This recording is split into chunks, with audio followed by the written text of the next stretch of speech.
You guys, running game was pretty bottled up for a stretch of that game, but then it seemed like you guys kind of wore them down. I don't know if you wore them down or what happens with the run game. Is it more just waiting for them to make a mistake, or is it more just the constant pounding to Oh, no, I mean, when we call it a run game, we call it to leverage in numbers. You know, we want to make sure we have the leverage in numbers. Now, of course, you know, you play good defenses, they should always have one more than you have if they're scheming it correctly. And good defenses know how to do block destruction and find a way to avoid being in bad leverage. But I thought early we knew the run game was going to go on. I thought early we had a couple that we wanted back, you know, whether we're not maintaining the block long enough or not seeing it quick enough. All those things kind of come forward, whether we're checking to the right run, to the right leverage, all of that comes to account. But I thought as the game got on, the guys, you know, we got the GT counter that kind of got us going there in the second quarter. And also in the first, I mean, they did a good job of keeping us off the field early. I mean, I think we ran 4 plays in the first quarter. So, you know, when that happens, every play gets, you know, a little bit more evaluated because you might not get another opportunity because of the limitations if you have plays. But I thought once we got the GT counter going and Trey got going pretty good, you know, it kind of helps us keep some drives going here later on. How do you evaluate, I guess, Tate's full body of work Saturday? And well, I guess from my vantage point, it seemed like he, what to say about him? He seemed like made his biggest throws, his best throws in the toughest moments. Yeah, I mean, you know, all that's going to be a part of it. But the number one thing I loved about him is that he owned the ball. He didn't turn it over. You know, when you get to those rivalry games and those kind of environments, which was a good environment, I thought Florida State fans showed up really heavily too. They gave him a lot of support. But I mean, you just own the football. You know, that's one thing we came into the game, like, Tate, you know, just be yourself. But we might take, you know, it might be a good play just to hold on to the ball. Just make sure we don't give it to them. So I thought he did a good job of keeping the ball out of jeopardy. He got hit. We missed the corner on one check, and he got hit. He owned the football. So, I mean, we kept saying as long as we ended with a kick. Now, of course, we don't want to take safeties and things like that. There's a couple of learning experiences. But for the most part, I thought he did what we asked him to do, and we got to make sure we're still building to things that he feels comfortable with and things that he can do. Jared? Saturday there was external, you know, challenges with the Florida defensive front, and then some internal challenges, I think, maybe with offensive line injuries and whatnot. In particular, Maurice Smith, and that offensive line just seemed to endure into the fourth quarter and prevail. Can you talk about what was going on among the line during those parts of the game? Well, just I think, you know, their confidence is always high. I mean, I thought they did a good job of protecting in you know, obvious pass situations and you know, an obvious run. Of course, what I love about our group is we try to be the grown men of the offense. Meaning, for example, we want everything to be on us. You know, whether it be, you know, I thought I heard Coach allude to a back not making the right cut. All that. We don't subscribe to any of that. I don't care if it's protection and the back misses protection. That's a sack on the O-line. If it's a run and the back misses the hole, we got to make the hole bigger. Anything that happens, we'd rather it be on us because, you know, our guys, we do a good job of blocking out the noise, and we don't want to affect our guys that carry the football. So I like their mentality as playing as a unit to be able to withstand whatever we want to take accountability and responsibility for. So that's what I love about that group. But no, it's week 12, so you're going to have your setbacks. I mean, Mo, think about the second quarter, got his ankle rolled up, and he was struggling. I mean, but you know, he stayed in there, stayed the course, you know, kept fighting, kept clawing, kept scratching. I rotated one guy in, that was Casey. They're late in the game. I thought Keandre came in and did a good job for us. I liked him because of his size and the matchup inside. They had some larger guys that was able to kind of come pay dividend for us at the end of the game. But no, man, that group, what I love about that group is no matter what the circumstance is, and because we used to be, you know, we used to come in here and talk about the small victories and losses. You know, like, hey, man, y'all rushed for a lot of yards, and y'all got better and protected well, but we'd lose. So I like the resiliency to, you know, take whatever negativity come for the offense, I want it to come to the O-line, and also find a way to win games. If it's close in the fourth, I believe in our guys is going to finish the game. Obviously, you guys mentioned, you know, you're going to have someone else step up each game. Ja'Kai Douglas had that catch in the fourth down, I believe. That really clinched that, helped clinch that game. You know, I think it was a scoring drive. So just, you know, how his performance and just how, you know, Keon did. I know he had that one drop in the end zone, and then Johnny Wilson's great, pretty good game. I gave Ja'Kai a lot of praise because, you know, Ja'Kai's been here since we've been here, and we talk about seize your opportunity. We got a room full of good players, and they all want the football. And, and I told the guys, we see the eyes when, everybody wants more opportunities. But the thing I praised about Ja'Kai was whenever his opportunities came, he's always made the play. Whether it was in the Pitt game, when you go back to Miami 2 years ago, when you go back to Notre Dame when we was down there, he caught the up route. You go to 4th and 3, the guy draped over him, strong hands, makes the play, gets up and celebrates. He has some good plays in blocking. I mean, Ja'Kai is a weapon in our offense because sometimes he's unaccounted for, and he can make you pay if he is. Johnny, the catch in the red zone when he ran the comeback with Tate, threw a great ball, caught it out of bounds. They reviewed it, he caught the ball. That was a big play in the game. That was a conversion. So, I mean, we got guys that step up when need to be stepped up. Of course, when you operate how we're operating, you got to find a reason. Well, didn't do. Man, our guys, when it's time, they've made plays and they've won games, and I'm really proud of that resolve, the discipline they showed, just to find a way to win, and all the things we're instilling in them to find ways to win games, especially in rivalry games, man. I mean, Johnny, Ja'Kai, Trey, LT had a good run on the GT counter. I mean, I was proud of just our ways of not being rattled, keeping the same eyes throughout the game, and finding a way to make sure we come out there with a win. Coach Norvell alluded to this a little bit earlier, the delay of game penalties. Can you talk about who's supposed to be watching the play clock and then why that kind of showed up a little bit on Saturday? We take responsibility as the coaching staff. We don't put that on them. That's on us to make sure whatever information we're giving them, they can operate at a high speed. And if we are getting those, that means we're not giving them enough time to do what we ask them to do. So we put that on us, not much on them. So we got to do a better job of making sure they're giving adequate information and they understand what the play clock is at the start, whether it be 25 or 40, where the play clocks are, all these different kind of things. But, we got to do a better job of making sure they understand the urgency that it takes when you first taking the field on the P and 10. You mentioned the play on the corner blitz that Tate got sacked. Mm-hmm. Number one, that could be a game-changing play. You guys had one against Clemson where it turns into a touchdown. I mean, everything was on the line right there for him to hold on to the ball, number one. And also, it seemed to me it was very well disguised. Is that a quarterback's fault at all for not seeing that, or the line not rotating over to see that, or is that just a really well-designed blitz? Yeah, it was an RPO. It was a run play. It was a run with an RPO tag where you read one side of the field. They didn't show it. He did a good job disguising it, so, good call by them, a good way to hold it. We have an answer for it, but to be honest, I don't think we gave him the tools to expect it because out of that formation, we didn't expect it, So, of course, anytime the quarterback hit, the O-line's going to take responsibility for it, but it was a run play. We were blocking a run and not necessarily looking for the corner. But in the end, we got to get, like I said in the beginning, we have to give him the true negatives that could happen throughout his Tate Gaines experience.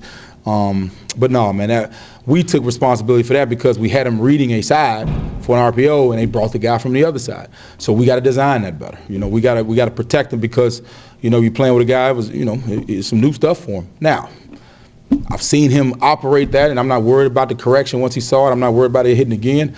But that was a good learning experience, for not only Tate but us saying, all right, what situations are we putting him in to make sure there's not a catastrophic play? But him owning the football in that moment was probably one of the biggest plays of the game. And the negative I hear, but like him making sure he held onto that football probably, guaranteed us a victory. It's easy for us or fans to talk about players being disciplined when there's chances for things to kind of extracurricular activities before or after plays. Mm-hmm. But it's different when you feel like somebody's disrespecting you or spitting on you or something like that. Like, absolutely. How far have you guys come in not – because I felt like the Miami game and that game, there were plenty of opportunities where guys could have gotten out of character. That's the first thing we addressed was, in 2021, I believe we came down there and we were undisciplined. We were that team making those kind of mistakes. And, if you want to come out with a victory, you got to understand what it takes and the resolve it takes. But it sounds good. I drive around in Tallahassee. I don't see a lot of resolve out there in road rage, So I think most human beings could not tolerate somebody spitting in their direction, let alone it touching them. So that just shows you that our team focus and their togetherness because they take what their self-reaction is over what is going to happen to the entire team in a game where we cannot have anything negative, where it could be a penalty that's 15 yards, whether it be a turnover, things like that. So, like, for them to do that, beyond coaching is their relationship with each other. Of course, coaches play a role, and we got to emphasize it, but that shows you the unselfishness of our team to say, I'm going to stay focused. I gave Byers when they hit Tate, when Keandre, the play before, Meach got stepped on by the same guy. So it's just them focused in the moment on how to win football games. Not only how to win football games, how to win football games that are not going your way, because more games are lost than won. And I think we've learned that. We're not paying attention to the selfish stats or things like that. If it comes down to it, can we have the resolve to go win a football game? It seems like Keon finds a way to make an impact every game. Obviously, I mean, not as big as receiving game Saturday. Same for the Miami game, and yet in both games he had a big punt return to set up the what would be the game-winning score. I guess, what's that say about him? Keon's a ball player, man, and I love what Keon. I mean, if you talk to Keon after the game, he was just happy we beat our in-state rivals. I mean, he's a part of the team and part of the Florida State more than he is saying I'm Keon. He feels like he wants to do whatever he can for the team, and he had some disappointing moments. He's like, man, I could have blocked that. He looks at the whole picture of it. So I'm proud of him for that. Even in the offensive meeting, man, I'm gonna do better with those situations. But Keon's still gonna garner enough attention where he's still gonna be him. And I've been proud of his just approach, his team effort. But man, that punt return, he's a talented, big. I mean, it's not. I haven't been around many of them like him, and I'm not talking about as far as ball player, just type of mentality he brings, just to practice, to work ethic, to whatever you ask him to do, and it bleeds through our team. Because if he's like that, how can anybody else be, not be like that? If he's being unselfish, then what's your excuse? So I'm proud of him for that. What makes Louisville's defense go, and how good of a pass rusher is the Ashton Galot kid?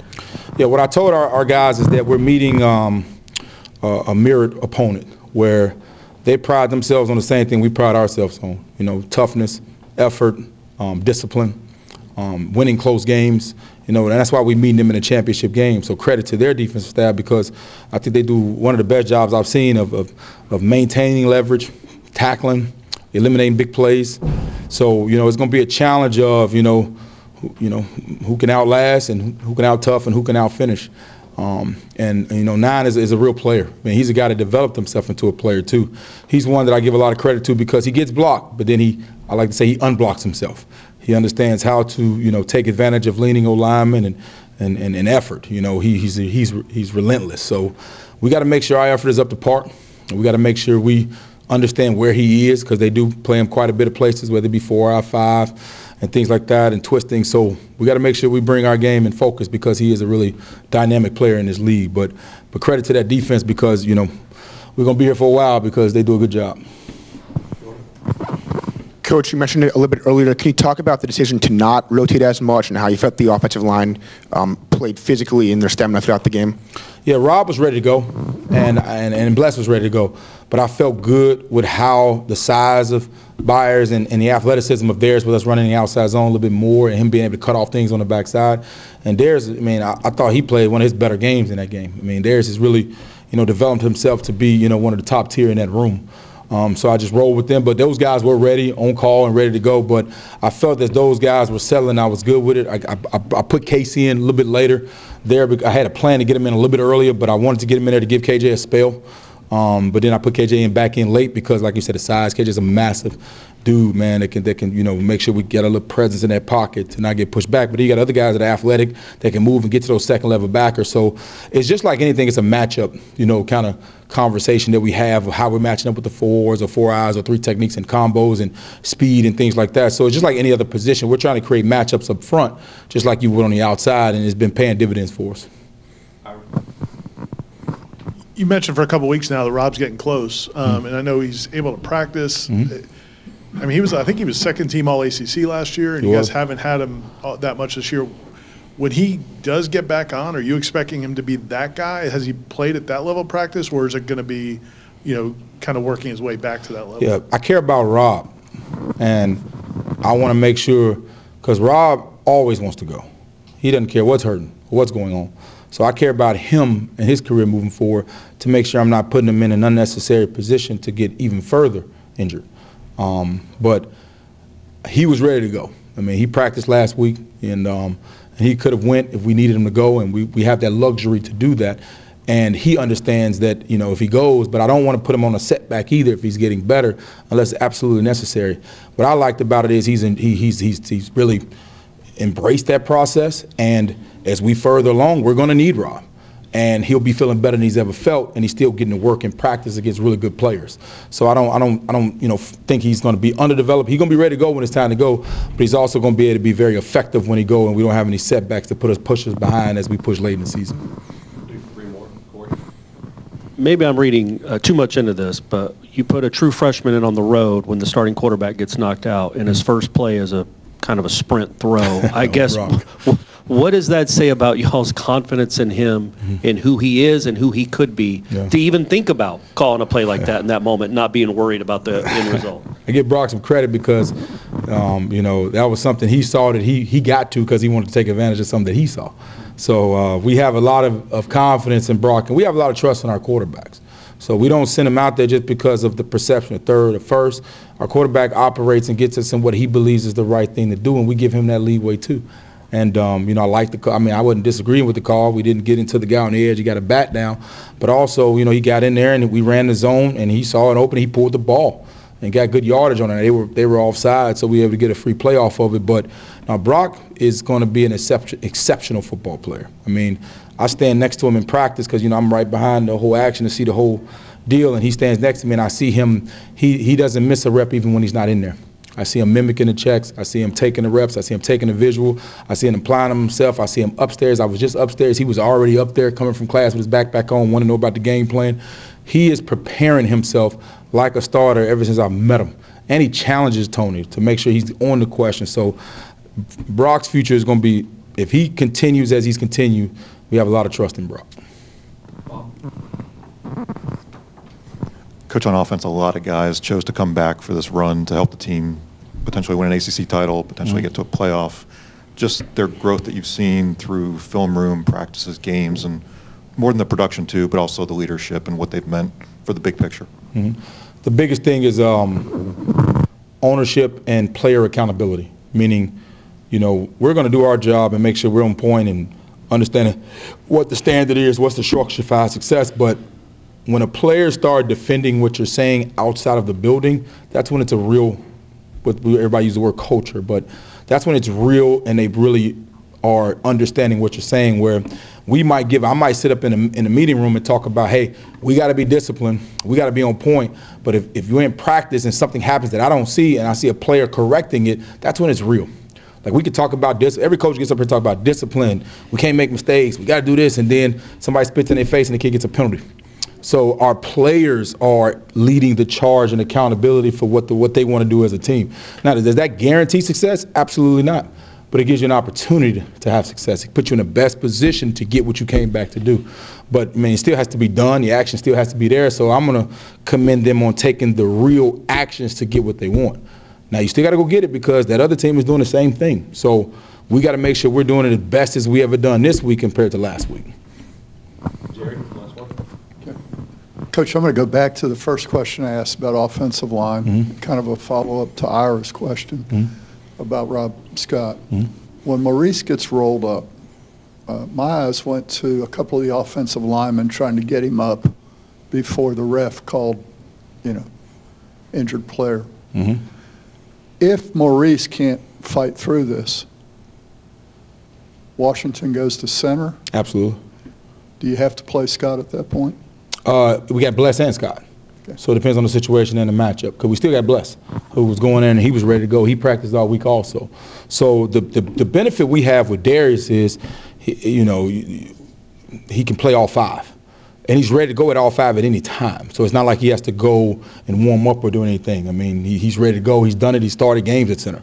So we really try to – every O-line coach in the country says, hey, if a guy goes down, go down so we can warm up with the other guy and we're not wasting time and things like that. But our guys have their own personal standard of operating until you can't operate no more. And if you go down, then you're down for real.